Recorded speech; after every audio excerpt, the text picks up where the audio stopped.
one of these committees and requested to do something, the committees are bombarded with multitudes and multitudes and multitudes of information that we're not listening to tonight, that we're not taking into consideration tonight. They go back months and months and years and look at other cities and what have other cities done and what have other cities gone through.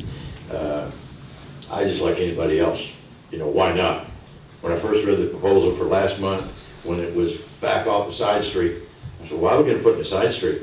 This is crazy. And then I read back and I read through the history, and if you're going to do it right. And if you're going to mark and link it to Luther King Boulevard, then you're going to have one out there where everybody can see it. Right. But as I learned more about it, and I learned how the policy and procedures went into effect, here's what I got to say. Up here is, if we decide to relook at it, I think it ought to go back to that committee. They have all that information, or as much of that committee that come together, so they can consider that with all the other information they had at the time, and see if they want to relook it.